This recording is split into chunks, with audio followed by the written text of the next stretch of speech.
welcome to another studio vlog. I'm currently exporting my very first video of 2025. It's a goal settings video if you haven't seen it already. I'm so excited to just get started with this year. I feel so pumped. I've got so many ideas and the only trouble I'm having is knowing which one to prioritise first because I'm just so keen to get all of my ideas done. I do have make-believe ideas working day to day. I've had such an exciting week so far. On Tuesday I went to Top Drawer. It was so much fun. It was an event I've always wanted to go to, so it was so nice to finally do it, and I met so many lovely different creators, and yeah, everyone was just so nice. There were so many lovely illustrators that I met. Some just starting out on their journey, some a few years in, some like 20 years in. It was just really, really lovely, and yeah, it was just so nice to be surrounded by so much creativity, and I came away from it feeling so inspired. I loved every minute of it. I did feel knackered after the event. I only went for I think about 4 or 5 hours, but when I came back my legs ached because I'd just been non-stop walking and standing. It was a very tiring day. I'd done a lot of socialising as well, so my social battery was just completely drained.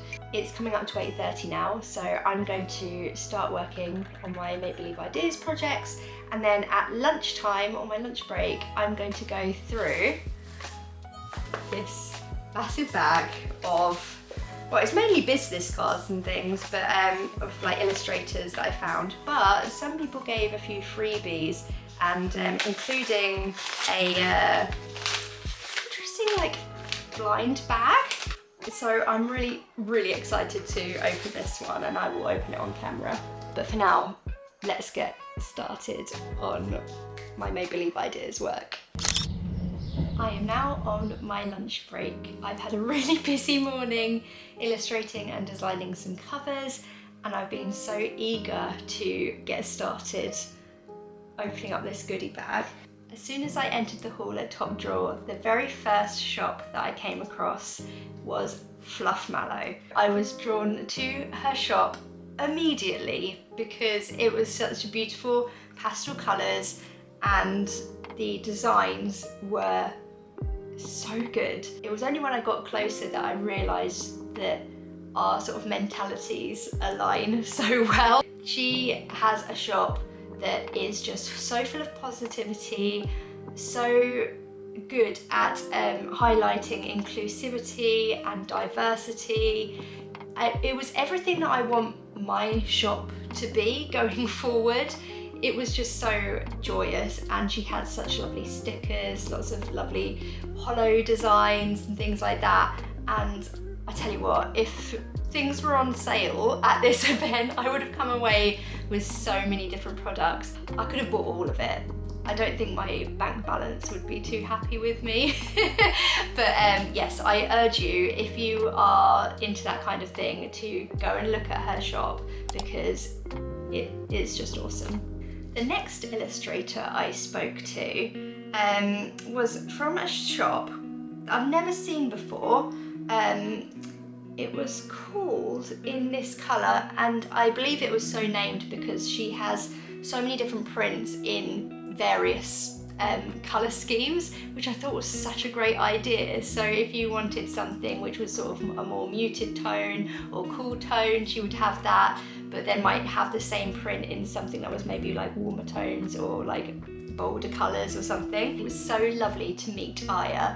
She was so friendly, so lovely, and we had such a lovely chat about how our brands have changed over the years and how our tastes have changed. She was saying how she used to be the type of person who would wear quite monochrome clothes, and well, when I saw her at the event, she was wearing like this beautiful dress which was like covered in like leaves and things, really vibrant, and yeah, her whole stall was just had like so much colour to it, so naturally I was drawn to it immediately. But yeah, it was so lovely to speak to her. I also came across this stall believe it's Mimo is how you pronounce it. And we had such a fascinating chat, and it really kind of opened my eyes to a lot of things. She was saying how it was actually her and her best friend teamed up for this. They both had individual companies that they ran as illustrators and designers. They realised that over the years their ethos and brand identity just completely matched one another's, and instead of being rivals, I guess, in the world of illustration, they decided to team up and sell their work together.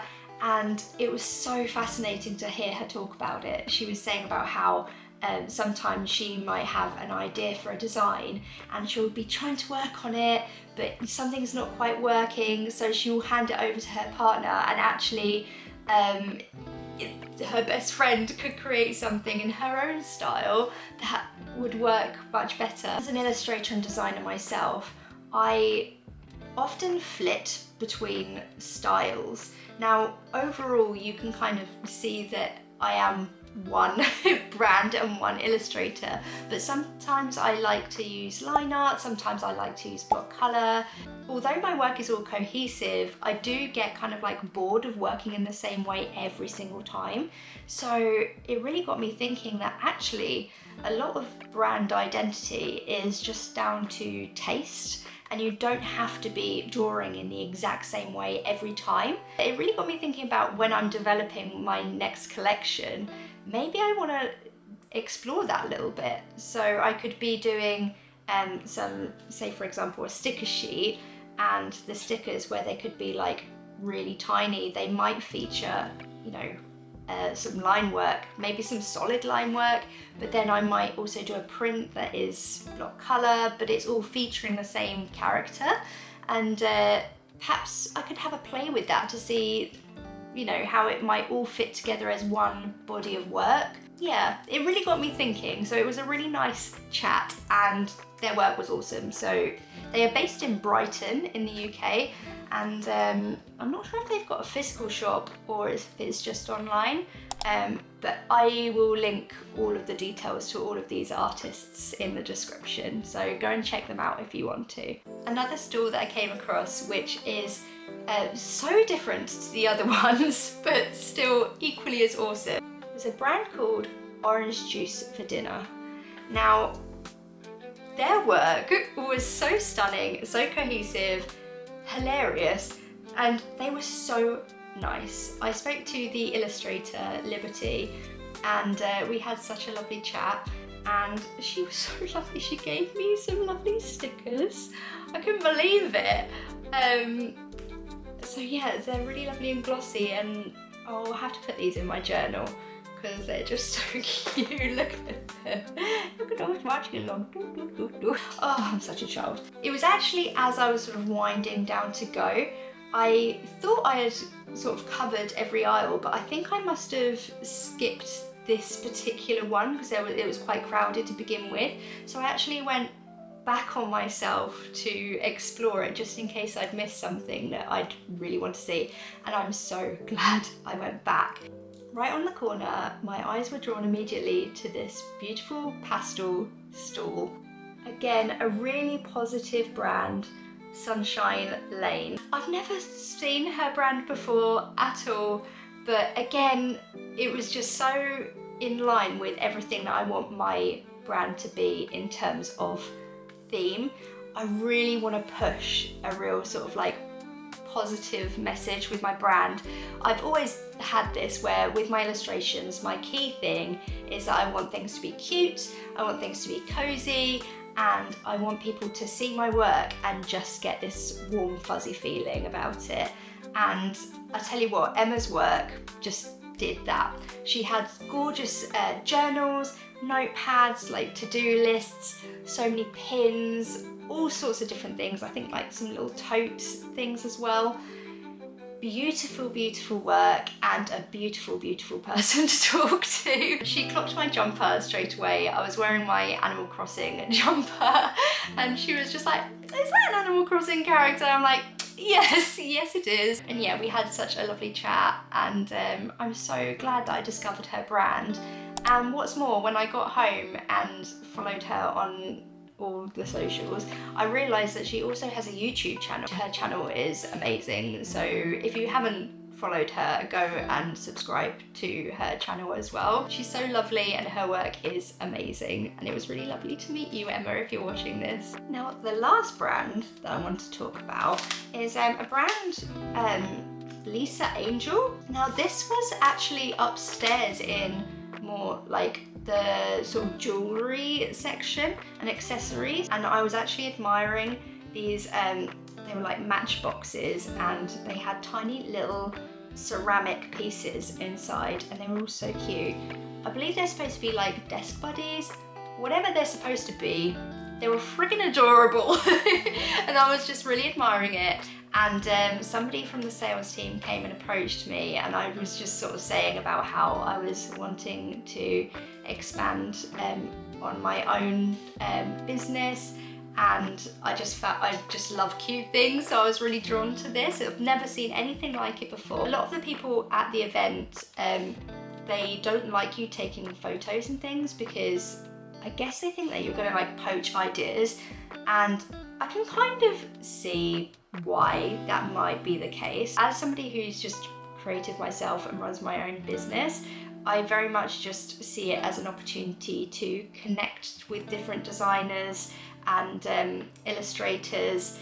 I don't really see us as rivals as such. I just want, like, I want to create a space where I'm supporting other businesses. This is why I'm showcasing this to everybody now. Anybody that's watching, if they like my work, they might also appreciate the work of these other sellers. All that to say, I thought that he was going to be like, okay, can you leave please?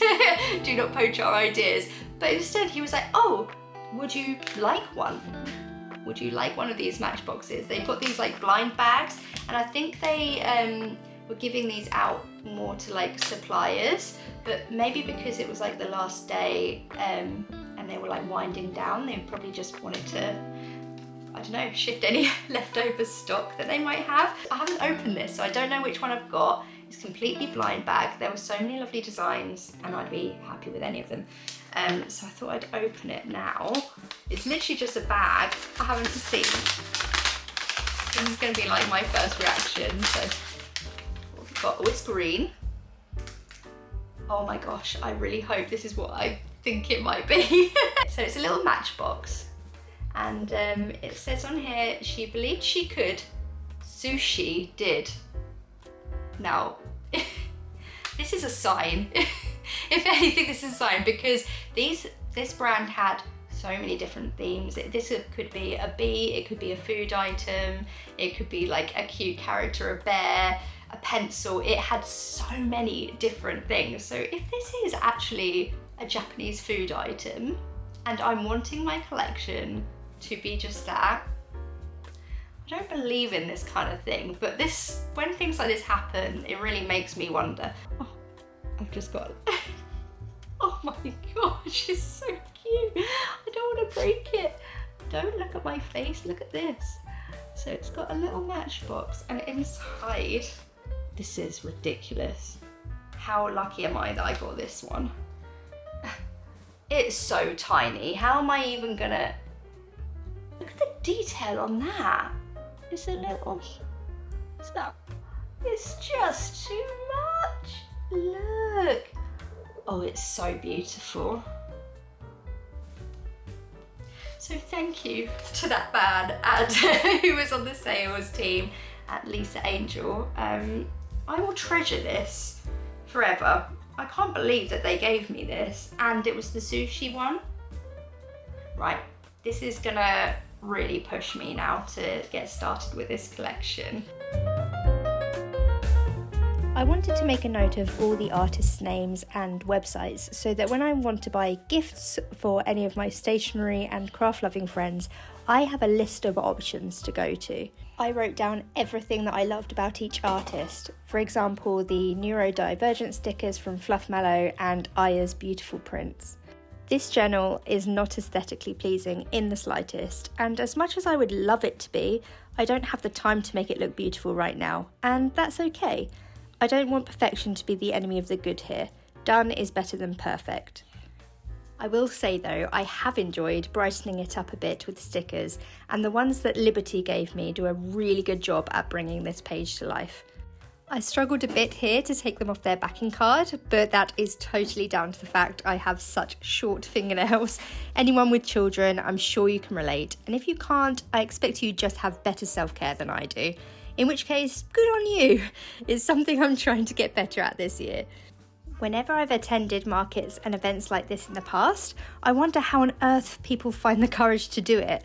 But weirdly, I left Top Drawer thinking to myself that I would actually love to exhibit one day or to attend an art market as a seller. So that was a shocking revelation that I never expected to happen. Hello. I'm so glad that I've done that little showcase. I am going to actually get myself some lunch now because I'm starving. I have some leftover pasta that I'm really looking forward to eating. I think that might be it for this video. It might go on too long otherwise, but the next video I'm definitely going to be starting the filming of behind the scenes of filming my very first collection. I am really looking forward to it. I'm a bit daunted, if I'm honest, which is probably why I've procrastinated so much showing you the items that I got from this fair at Top Drawer. I have done a bit of sort of like research into it. I'm getting together like colour palettes and things like that, which I will show you in the next vlog. But for now, I'm gonna get myself some pasta. Thank you very much for joining me today, and yeah, have a great week, everybody.